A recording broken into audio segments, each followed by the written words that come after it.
gitu. Karena kalau yang modul-modul untuk aparatur camatnya, lurahnya itu sudah mereka susun gitu. Yang selanjutnya ini yang Kementerian BUMN dan Danantara gitu Pak Deputi gitu ya Bu Siska, Pak Alex gitu. Memang ini mereka juga masih menunggu SOTK dan pembagian peranannya juga clear, Pak Herianto, Bu Siska, Pak Alex gitu ya, mengenai siapa melakukan apanya dan terutama payung regulasi yang berkaitan dengan akses permodalan KDKMP terhadap Himbara gitu. Mereka sudah membuat semacam buku saku gitu ya.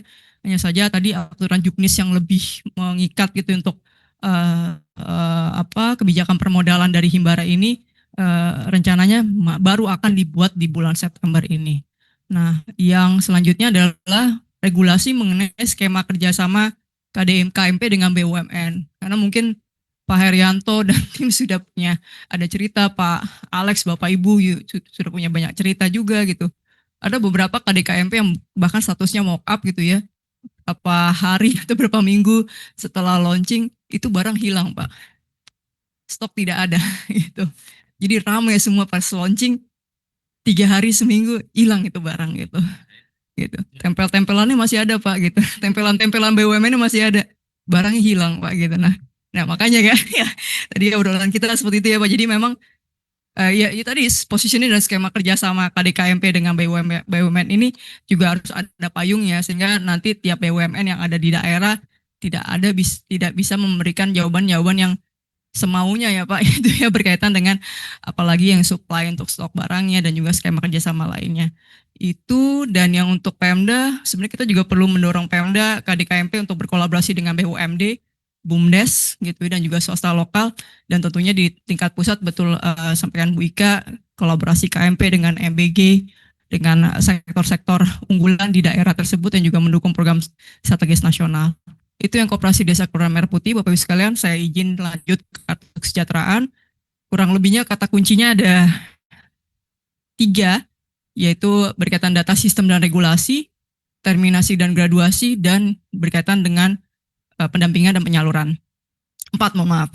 Nah, kendalanya yang kami koordinasikan dengan Kemensos, Kemenko PMK, BPS, Kemendagri juga, ada beberapa juga dengan Kemenkes gitu ya. Kartu kesejahteraan ini objek pengendalian kami di triwulan kedua hanya dibatasi untuk bansos, bantuan sembako, lalu PKH dan juga PBIJKN Bapak Ibu sekalian gitu. Nah, memang kendalanya ini bisa mungkin kendala isu yang muncul mudah-mudahan di jangka pendek, tapi sepertinya kalau nggak ada respon dalam waktu dekat ini bisa akan berulang tahun gitu khawatirnya Pak Deputi, Ibu Deputi dan Pak Alex Bapak Deputi. Sehingga ada beberapa isu memang DTSN sudah semakin dikembangkan, sudah semakin diperkuat gitu ya.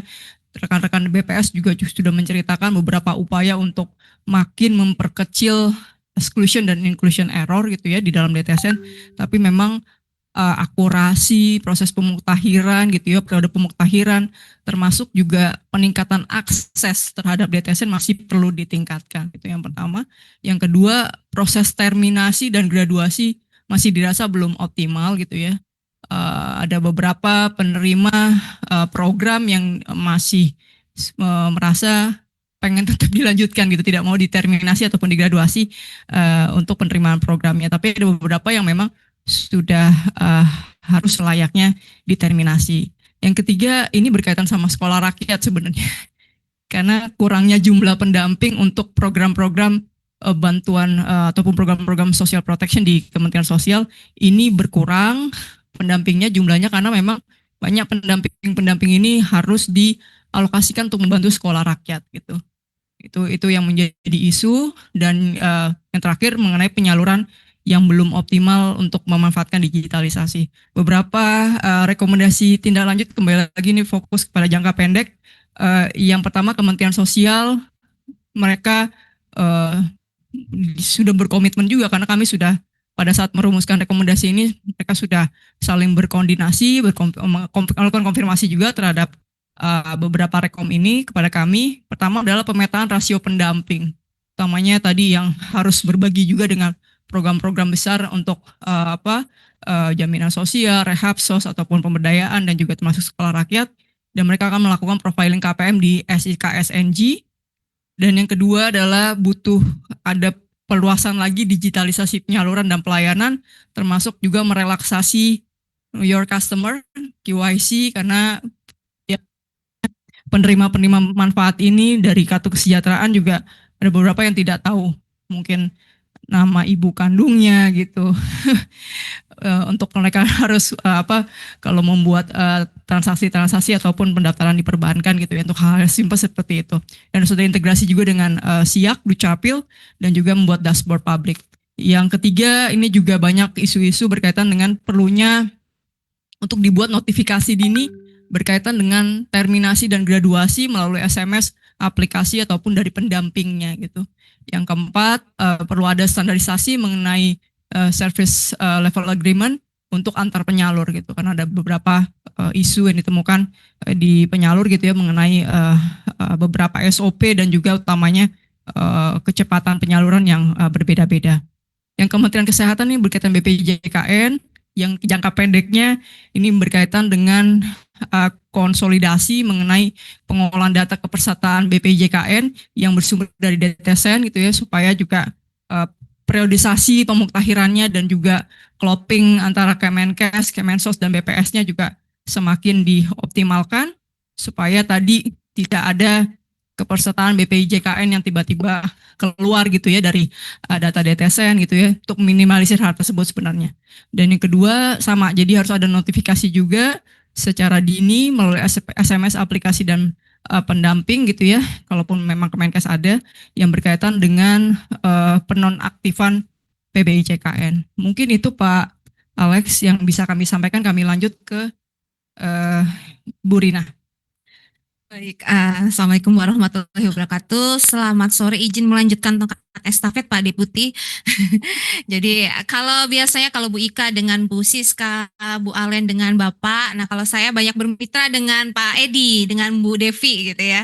Jadi kalau di tempat kami memang banyak mengawal kaitannya dengan ketahanan pangan Pak, transisi energi dan juga ada terkait dengan persampahan. Memang kalau kita bicara swasembada pangan sebenarnya cukup luas. Kita tidak hanya bicara kaitannya dengan pertanian, namun juga kaitannya dengan perikanan. Namun khusus memang untuk objek pengendalian di 2025 ini, kami memang memfokuskan yang sudah tertuang di dalam RPJM dan juga RKP 2025, yakni kaitannya dengan kawasan sentra pangan pertanian di Kalimantan Tengah, kemudian di Sumsel dan juga di Papsel. Memang isu utamanya kaitannya dengan 3 kawasan ini, kaitannya juga dengan lokasi, kemudian infrastrukturnya, dan juga terkait dengan keberlanjutannya. Beberapa kendala yang kami temui ketika kami melakukan rapid review dan sebagainya adalah memang di beberapa tempat belum seluruhnya lokasi itu clean and clear. Dan juga mungkin ada potensi juga adanya alih fungsi lahan. Karena memang kita menyadari di beberapa komoditas ini lebih menguntungkan dibandingkan mungkin kita tanam dengan padi dan sebagainya. Kendala lainnya yang juga kami temukan adalah beberapa infrastruktur memang belum memadai.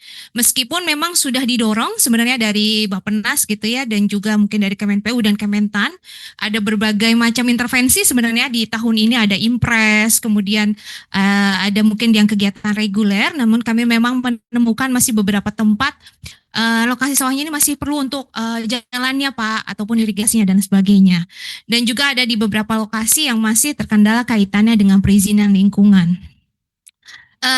Kaitannya dengan hal tersebut sebenarnya kami pertama mendorong, karena ini juga hal yang selalu kami diskusikan dengan rekan-rekan di Kemenko Pangan, bahwa memang kita harus segera mempercepat adanya penetapan kaitannya area of interest.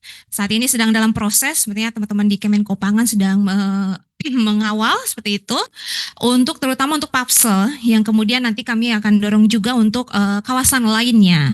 Nah, memang kami merekomendasikan untuk rekan-rekan pertanian untuk segera melakukan identifikasi terhadap lokasi atau peta potensi yang paling, lokasi yang paling potensial, yang kemudian nanti mungkin bisa kita tetapkan bersama menjadi area of interest, dan nantinya mungkin menjadi acuan untuk penyusunan renduk. Karena di Bappenas sendiri juga di rekan-rekan kami di Direktorat Pangan Pertanian, kami juga sedang menyusun kaitannya dengan rencana induk kawasan pangan. Nah, itu mungkin bisa menjadi salah satu bagian yang dicakup di dalam merenduknya. Kemudian juga kaitannya dengan penyelesaian lahan yang tadi saya sampaikan, beberapa penyelesaian lahan kami dorong untuk agar segera di clean and clear sehingga nantinya bisa mempercepat penyusunan dari survei investigasi desain yang nantinya menjadi dasar untuk pencetakan sawah dan juga untuk optimasi lahan. Kami juga merekomendasikan untuk adanya integrasi data calon petani dan calon lahan karena memang ini salah satu basic dasar ya Mbak Devi, kami sering sekali mengingatkan rekan-rekan gitu ya agar nanti ada data terintegrasi sehingga nanti intervensi yang dilakukan oleh rekan-rekan baik di Kementan maupun di Kemenpu dan sebagainya itu bisa lebih optimal dengan adanya, karena memang saat ini mungkin kalau kita dengar ada kaitannya dengan CPCL di Opla, di cetak sawah dan sebagainya ya, walaupun mungkin petaninya bisa berbeda tapi saya pikir dengan adanya terintegrasi pastinya nanti intervensi dapat lebih tajam. Kemudian juga yang kami juga dorong adalah terkait dengan penyediaan datanya untuk jadi rekomendasi lahan pangan berkelanjutan yang mungkin menjadi dasar pemerintah daerah untuk mengeluarkan izin dan sebagainya. Untuk di Kemenpu seperti yang tadi saya sampaikan, beberapa lahan pertanian itu memang belum terintegrasi dengan jalan, masih membutuhkan infrastruktur jalan, kemudian juga irigasi dan sebagainya. Sebenarnya sudah mulai bagus Pak, sudah mulai didorong bersama Kementerian PU, kemudian Kementan dan juga rekan-rekan di Bappenas untuk mengintegrasikan yang tadi saya sampaikan kegiatan-kegiatan yang selama ini reguler dilakukan oleh PUPR dengan intervensi yang melalui Inpres dan sebagainya. Namun mungkin nanti ada beberapa daerah yang masih membutuhkan irigasi dan sebagainya, itu bisa kami dorong mungkin kita mulai identifikasi sejak awal sehingga tadi seperti yang disampaikan oleh Pak Deputi bisa masuk ke dalam reguler yang untuk yang 2026 dan sebagainya. Seandainya memang ada lokasi-lokasi yang saat ini memang belum teralir irigasi dan sebagainya. Kemudian memang ada di beberapa daerah masih membutuhkan untuk percepatan penerbitan kesesuaian kegiatan pemanfaatan ruang. Ini lumayan panjang singkatannya KKPR, terutama memang kami mengidentifikasi ini ada di daerah KSPP Sumatera Selatan. Dan memang peran pemerintah daerah juga penting Pak, karena memang kaitannya dengan survei investigasi desain ini, peran utamanya juga ada di pemerintah provinsi, sehingga kami juga mendorong nanti kita bersama-sama mungkin meminta bantuan dari Kementerian Pertanian juga untuk dapat mendorong agar nanti juga SID-nya bisa lebih berkualitas. Itu satu topik di saya. Yang selanjutnya kaitannya dengan energi Pak Deputi. Memang kalau kita bicara di Kementerian SDM atau kita bicara swasembada energi pasti cakupannya lebih besar. Memang untuk di tahun ini kami agak menyoroti kecil Pak karena memang ada beberapa efisiensi dan sebagainya, sehingga fokus untuk di 2025 kami baru melihat pada pembangunan PLTMH. Fokusnya memang ada di Sandapang, Soromasen, Anggi, dan kebetulan kemarin kami melakukan observasi terpadunya di daerah Gunung Halu. Nah, beberapa kendala yang kami temui di lokasi-lokasi itu dari hasil pendalaman juga dengan rekan-rekan di SDM, kami lumayan intensif juga dengan Direktorat Mitra di Bappenas.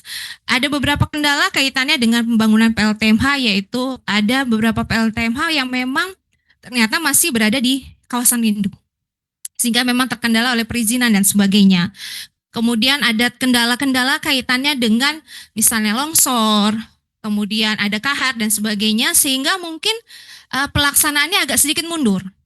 Dan inilah yang mengakibatkan timeline pelaksanaan mundur dan juga mungkin karena PLTMH beberapa penganggarannya itu sifatnya multi-years.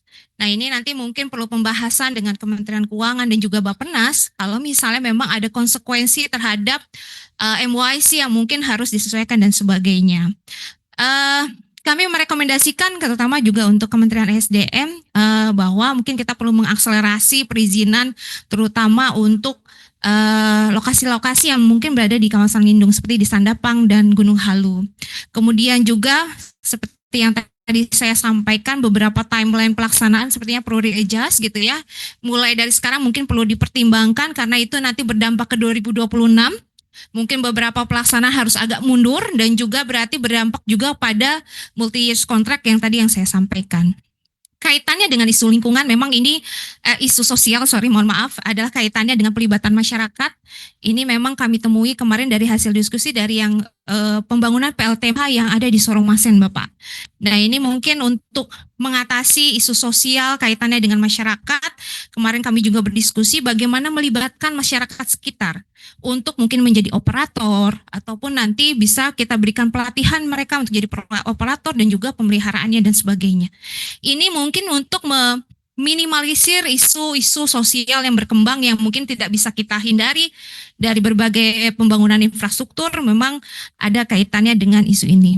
Kemudian juga Kementerian Kehutanan mudah-mudahan juga hadir karena kami juga undang.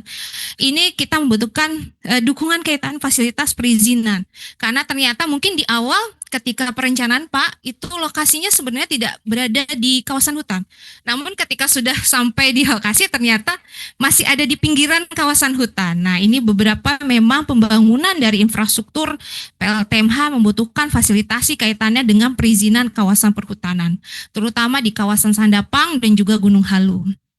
Peran pemerintah daerah seperti halnya tadi di pangan juga lumayan besar, nanti mungkin bisa didorong bersama juga dengan Kementerian SDM dan juga Dagri adalah kaitannya dengan penyiapan dokumen perizinan, karena biar bagaimanapun nanti perizinan nanti akan ada di kementerian di pemerintah daerah, dan juga penyiapan dari kelembagaan pengelolaan asetnya, karena jangan sampai nanti tidak ada yang mengelola dari PLTMH setelah dibangun dan sebagainya.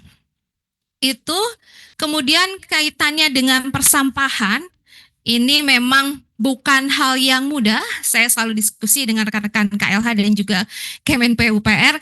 Utamanya memang isunya adalah kaitannya dengan bagaimana kita menata kelolakan dan bagaimana memastikan keberlanjutannya.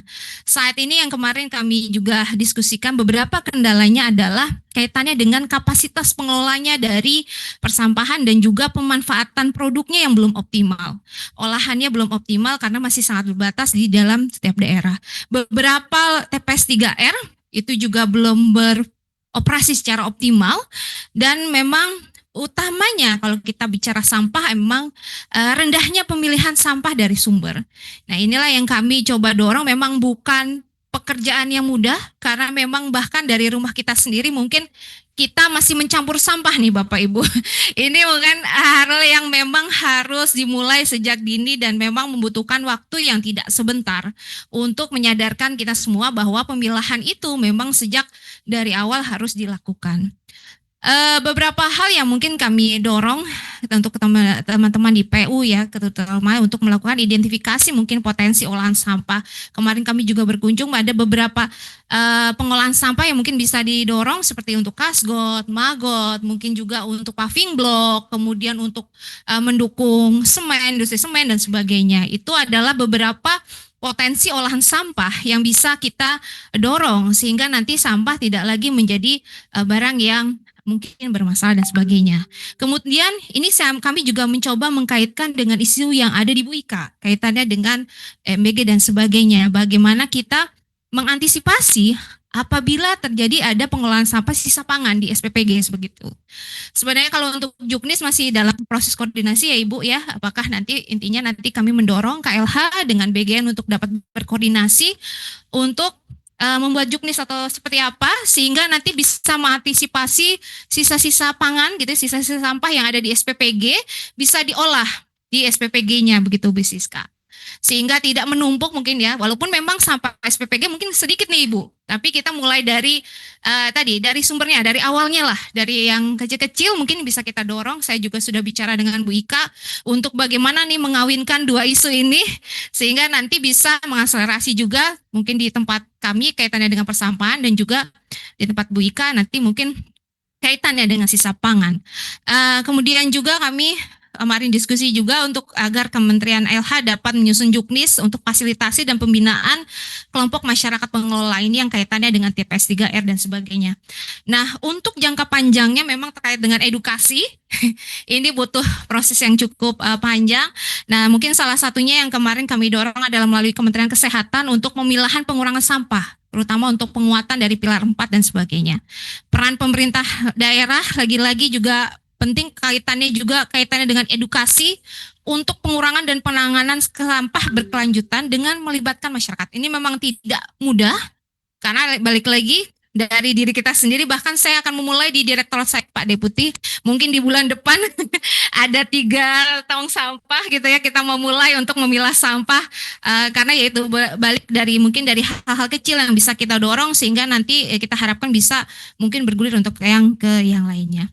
Itu dari saya Pak Deputi, saya kembalikan ke Bapak tongkat estafetnya. Terima kasih.